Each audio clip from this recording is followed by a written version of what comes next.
যুক্তরাষ্ট্রের president Donald ট্রাম্পের পাল্টা হুমকির পর ইরানে নতুন করে হামলা চালিয়েছে মার্কিন বাহিনী। প্রতিক্রিয়া ইরানের ইসলামিক রেভলিউশনারি গার্ড কর্পস বা আইআরজিসি বাহরাইনে যুক্তরাষ্ট্রের পঞ্চম নৌবহরের সদর দপ্তর এবং জর্ডানের একটি বিমান ঘাঁটিতে হামলা চালিয়েছে। বিবিসি ও আল জাজিরার সূত্র অনুসারে এই এসকালেশন ভঙ্গুর যুদ্ধবিরতিকে আরও ঝুঁকির মুখে ফেলেছে। ট্রাম্প সাম্প্রতিক দিনগুলোতে চুক্তি না হলে ইরানকে বড় আঘাতের হুমকি দিয়েছিলেন। মে মাসের শেষ এবং জুনের শুরুতে যুক্তরাষ্ট্রের দক্ষিণ ইরানে মিসাইল সাইট, রেইডার এবং অন্যান্য সামরিক লক্ষ্যবস্তুতে আত্মরক্ষামূলক হামলা চালায়। বিবিসি জানিয়েছে ইরানের হুমকির প্রতিক্রিয়ায় এই হামলাগুলো করা হয়েছে। আল জাজিরা ও অন্যান্য সূত্র থেকে জানা যায়, এই হামলার পর আইআরজিসি দ্রুত প্রতিক্রিয়া দেখিয়েছে।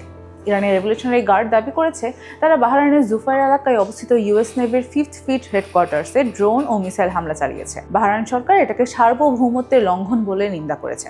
আগের হামলাগুলোতেও এই এলাকায় ক্ষয়ক্ষতি হয়েছে। একই সাথে জর্ডানের মুওয়াফাক সালতি এয়ার বেসে ইরানি হামলার খবর পাওয়া গেছে, যেই বেসটি ব্যবহার করছে ইউএস ফোর্সেস। বিবিসি ভেরিফাই করে দেখিয়েছে যুদ্ধ শুরু থেকে ইরান 8টি দেশের ইউএস সাইটে হামলা করেছে, যার মধ্যে জর্ডান অন্যতম। এই যুদ্ধ ফেব্রুয়ারি 2026 থেকে চলছে। ইউএস ইসরায়েলের প্রাথমিক স্ট্রাইকে ইরানের শীর্ষ নেতৃত্ব ক্ষতিগ্রস্ত হয়।